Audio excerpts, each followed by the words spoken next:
여러분 안녕하십니까? 오늘의 주제는 이상한 검사입니다. 이상하다는 이 단어, 뭔가 정상적이지 않다는 걸 의미하죠. 검언유착이란 요즘 이 또한 이상한 현상입니다. 이는 검찰과 언론이 짝짝쿵, 즉 공모한 범죄 행각의 한 모습입니다. 법이 공평하게 않게 작동하고 있는 이 현실을 명백하게 보여주고 있습니다. 최근에 MBC PD수첩에서 성형수술로 숨진 경희대생 권대희 군과 그리고 이상한 검사 송재호의 문제를 다룬 바가 있습니다. 저 역시 한밤중에 눈물과 분노로 이 영상을 지켜봤습니다. 도망가도 피하는 송재호 검사, 정말 이 책임과 처벌이 가능한 것인지 전직 검사 출신 이민석 변호사와 함께 아주 리얼한 이상한 검사들 얘기를 한번 풀어보겠습니다. 요즘 코로나만큼 세상을 뒤흔드는 게 윤석열 씨 같아요. 그렇죠. 이 검찰 얘기가 나라 전체를 뒤흔드는 화제거리가 된다는 게 이건 뭔가 이상한 일이에요. 검사 윤석열도 검사 아닙니까? 총장도? 그렇죠. 여전히 검사죠. 근데 엊그제 제가 이 모두에서 PD수첩 얘기를 잠시 했습니다만은 그 프로 보셨어요? 봤죠. 어떻게 보셨어요? 야, 진짜 이런 무법천지가 있다. 그 생각밖에 들지 않더라고요. 근데 그 담당 검사 통재호 이 검사 이 머리 엄청 좋은 친구도 많이 보니까 서울의대를 들어가고 또 의대에서 나와서 다시 사법고시라고. 근데 변호사하고 저게 같은 친구들거든요. 그렇죠. 근데 제가 놀랬던 거는 대충 뭐 이 사실이 한 2년 전에 한번 보도가 됐은 적이 있었습니다만은 그 화면에 나온 겁니다. 그냥 그 한 3,500pc 되는 그 피가 잘잘잘잘 흐르는 거를 그 마대자루로 그냥 갖다 쓸어요, 이렇게. 근데 그걸 어떻게 과실치사로 근데 이럴 수 있는 겁니까, 이게? 그렇죠. 이제 어떻게 보면 만약에 이런 거죠. 이게 미필적 고의에 의한 살인이 될 가능성도 상당히 있거든요, 그건요. 거의. 왜냐면 피 흘리는 게 그렇게 많고 그 과실이라고 보기엔 좀 너무 좀 심한 게 아닌가 하는 생각이 좀 들었고, 그렇다 그러면 좀 면밀하게 조사를 하고 혹시 그러니까 이런 그 의료 사고에 있어서 혹시 다른 공범들이 없는지, 또 다른 또 그 수술이나 여러 가지 그 의료 행위에 있어서 다른 연관되는 사람들의 과실이 없는지 이것도 다 살펴봐야 되거든요. 근데 그런 걸 뭐 전혀 안 한 것 같더라고요. 근데 이게 보니까 사람이 죽는 것보다 의료법이 더 무섭다. 예. 쉽게 얘기하면 영업 못하게 하고 면허 정지되는 거. 이 부분이겠죠? 예. 근데 그게 어떻게 넘어가고 그 친구 아직도 검사하고 있지 않습니까? 예. 전 보는 순간요. 예. 너무 분노해서 예. 그냥 옆에 있으면 그냥 정말 가만 안 놔뒀을 겁니다. 그 피눈물 흘리면서 하는 그 어머니 모습을 제가 보면서 과연 이 검사가 아직도 직무를 하고 있다? 이거 이해가 가는 겁니다, 상식적으로. 이해가 안 가죠. 그리고 그 검사가 뭐 의학을 전혀 모르고 예. 그냥 골방에서 법공부원에서 검사가 됐다 그랬으면 나도 좀 이해가 되겠어요. 근데 그 사람은 의대를 졸업하고 상당히 오랜 기간 동안 그래도 뭐 의학 공부를 하고 사람의 몸에 대해서 연구한 사람이에요. 근데 그런 사람이 그렇게 수사했다는 거는 뭐냐면 이거는 제가 볼 때는 뭐 의도적으로 사건을 덮었다는 얘기밖에 안 되거든요. 저는 은퇴한 그 법학자가 쓴 그 글을 보면서 이 검사, 그러니까 법이란 칼을 우리가 검판사에게 갖다 맡기는 거 아닙니까, 국민이? 이 칼을 잘못 다루게 되면 어떻게 됩니까? 자해도하게 되면 많은 사람을 자상시키는 거 아닙니까? 그렇죠. 이 잘못한 검사, 이상한 검사. 전 잘못이라는 차원을 떠나서 이상한 검사죠. 범법 행위를 한. 근데 이거를 어떤 방식으로 이걸 처벌을 해야 되는지, 그 방법이 없나요, 이게? 물론 뭐 법에는 직권남용이나 직무유기죄가 있긴 있습니다. 물론 뭐 형은 높진 않아요. 근데 문제는 직권남용이나 직무유기도 제대로 기소해서 처벌하지 않는다는 거예요. 그리고 또 가장 문제가 되는 게 우리나라에는 기소 독점주의가 있잖아요. 예. 아무리 어떤 사람이 죄를 졌다 하더라도 검사가 기소하지 않으면 그냥 끝입니다. 그렇죠. 끝이요. 그, 근데 만약에 그 검사가 예. 직권남용이나 직무유기죄를 저질렀다. 근데 그걸 기소할 수 있는 사람은 검사다. 그럼 어떻게 되겠어요, 이게? 그게 과연 제대로 기소할 수 있는지가 의문이 될 근데 수밖에 없죠. 이런, 물론 이상한 그 검사 송재호 얘기만이 아니고, 이런 일이 뭐 아주 이렇게 근자에 기억되는 것만으로도 상당히 많지 않습니까? 상당히 많죠. 뭐 대체로 와서 김대희 사건에 있던 그 성희롱 사건도 있던 얘기 또 예. 그전에 약촌 오거리 뭐 사건 뭐 전부 이상한 검사에 의해서 이루어졌대요. 근데 그분들이 전부 옷 벗고 나가서 변호사하고 떵떵거리고 잘 먹고 산단 말이에요. 그렇죠. 지금 이번에 민주당의 박주민 의원이 이제 향후 비리 판검사들은 변호사 등록을 못하게 하겠다. 그건 시적절하게 맞는 것 같은데 지금 이 이상한 검사한 이 송재호 이 경우는 이걸 어떻게 바로 업무 직무를 정지시켜야 되는 부분 아닙니까? 이거 어떻게 돼야 돼요? 근데 직무를 정지시키려고 그러면 또 예. 징계위원회를 열어야 되는데. 징계위원회 해봐야 그 사람이 그 사람 아니에요? 그렇죠. 어차피 우리나라 검사가 한 2,000명 정도 된단 말이에요. 근데 그것은 20년 정도 된 검사를 다 합친 거니까 한 교수에 100명 정도예요. 한 교수에 100명 정도 같으면 이건 서로 너무 치사합니다. 완전 형아우거든요. 전부 한솥밥이에요. 그렇죠. 근데 그런 사람들 보고 자기 한솥밥 먹은 선배 후배를 갖다 징계하라 그러면 징계가 되겠어요, 그게? 그리고 검언 유착이라고 해서 최근에 나오긴 이제 또 찬열의 이동재예요. 언론은 뭐 유착이 됐다고 하지만은 그래도 언론은 바로 직무 정지를 시키고 기자 협회에서 탈퇴시켰습니다. 업무 정지시키고. 물론 그것이 뭐 국가기관에서 주는 면허증을 주는 그 직업은 아닙니다만은 윤리적인 문제를 가지고 벌써 언론은 그렇게 했어요. 그 지금 송재호 거는 뭐 빙산의 일각이라고 볼 수 있어요. 빙산의 일각이고요. 예. 그리고 공무원들 같은 경우 이런 게 있죠. 품위 유지. 예. 품위 유지 의무를 위반해도 원래는 징계시킬 수 있게 돼 있어요. 그렇죠. 근데 어떻게 보면 송재호 같은 경우는 거의 범죄급이에요. 예. 근데 품위 유지를 넘어서 범죄급인데 뭐 지금까지 징계위원회도 안 열리고 징계도 안 한다는 거는 그건 누가 보더라도 자기 식구 감싸기로밖에 보이지 않거든요. 지금 뭐 이 검찰 그 윤석열을 포함한 이 세력들 전부가 앉아서 이게 어떻게 보면 이 윤석열 문제가 나오면요. 정치적인 성향에 따라 가지고 왼편 오른쪽이 갈라서요. 전부가 다. 이거 사실관계 따지지 않아요.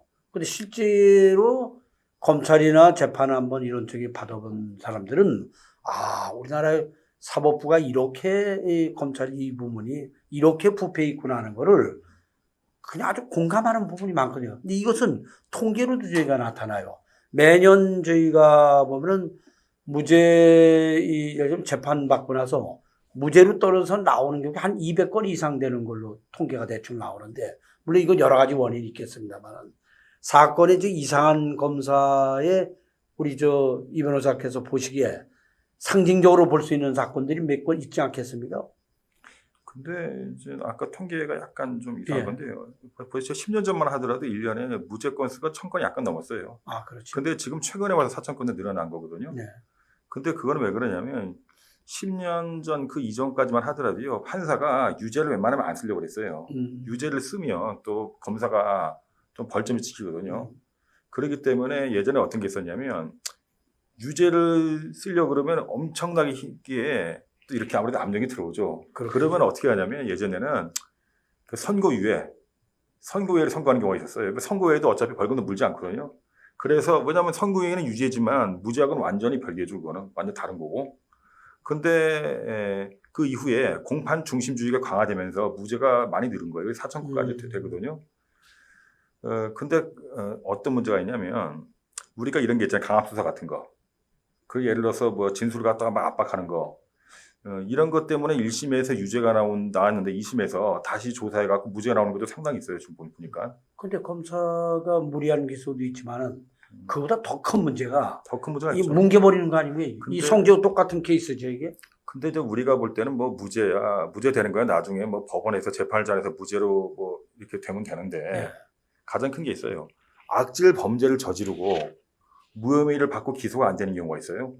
근데 그 상태에서 공소시효가 지나면 나중에 증거가 발견된다 하더라도 처벌을 못 합니다. 그러겠죠. 그렇죠. 근데 참 희한한 게 이런 게 있더라고요. 우리나라에서는 사람들이 대부분 다 뭐 피의자의 인권, 피고인의 인권을 너무 그 얘기를 많이 한다고요. 그러면서 무죄 추정의 원칙 이런 얘기하는데, 근데 그거보다 더 중요한 게 있어요. 피해자. 범죄가 하나 벌어지면 범죄의 피해자는 그 몇 배가 됩니다, 이게. 특히 경제 사건 같은 그렇죠. 게 많지 않습니까? 특히 최근에 뭐 벌어지는 여러 가지 금융 비리 사건들, 상업범죄 사건 보면요. 보통 피해자가 최소 1만 명 이상. 10,000명. 10,000명. 그리고 또 그 와중에서 부수적으로 자살자도 한 몇십 명 되고 이런 사건들이 있어요. 근데 문제는 이런 사건들에 있어서 피해자의 권리가 거의 보장이 안 된다는 거예요. 근데 피해자의 권리가 보장이 안 되는 가장 큰 이유는 뭐냐면 검사가 제대로 수사하지 않고 덮어가고 그렇게 된 경우가 상당히 많아요. 근데 이런 것들은 언론에서도 제대로 보도하지 않고 국회에서도 별로 얘기하지 않기 때문에 많이 숨겨져 있는 거예요. 근데 실제적으로 뭐 내가 억울하게 뭐랄까 유죄를 받고 나중에 뭐 재심으로 무죄를 풀었다 이런 것도 중요하겠지만, 가장 중요한 거는 뭐냐면 엄청난 피해를 입었음에도 불구하고 가해자는 처벌 안 받고 덮여져 있다가 나중에 공소시효가 지난 다음에 증거 밝혀진다. 이게 굉장히 많습니다. 이게. 그 최근에 얘기하는 우리 사모펀드나 이런 예. 그 금융 사기건들, 그런 게 대표적으로 그 지적되는 것들 아닙니까? 대충? 그렇죠. 제가 이제 한마디로 그 예를 한번 들어보겠는데요. 예전에 보면 IDS 홀딩스 사건이 있어요. 예. 그게 12,000명한테 1조 960억을 사기친 사건이거든요. 예. 근데 그 사건이 굉장히 무시무시합니다. 왜 무시무시하냐면, 원래는 2014년 9월 25일 날 IDS 홀딩스의 대표인 김성훈이가 672억 원의 사기를 쳤다는 이유로 기소가 돼요. 근데 어떤 일이 벌어졌냐면, 이 사람이 재판받는 2년 동안에 재판 기간 중에 1조 960억을 또 사기친 거예요. 그 당시에 만약에 검사가 670억 사건 때 김성훈을 구속만 시켰다 그랬으면 672억 사건으로 끝나고 1조 사건은 발생하지 않았습니다. 1조 사건이 발생하지 않았다 그러면 자살자 50명이 또 안 나왔거든요. 그 이 변호사는 분명하게 검찰이 부실과 아니면 의도적인 축소 수사를 했기 때문에 나타난 현상으로 본다는 거예요. 그렇죠. 그것도 두 번째죠. 좋습니다. 그러면 일단은 670억 사건으로 뭐 재판을 받고 있잖아요. 예. 재판 중에 사기는 진행 중이란 말이에요. 그러면 재판 중이라도 검사가 추가 수사나 추가 기소를 통해서 구속시킬 수 있거든요. 근데 재판 중에 2년 동안 사기침에도 불구하고 검찰은 덮었어요.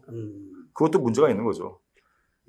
그래서 사람들이 이런 얘기를 하는 거예요. 물론 사기친 놈이 나쁘다 이거예요. 예. 근데 더 나쁜 거는 뭐냐?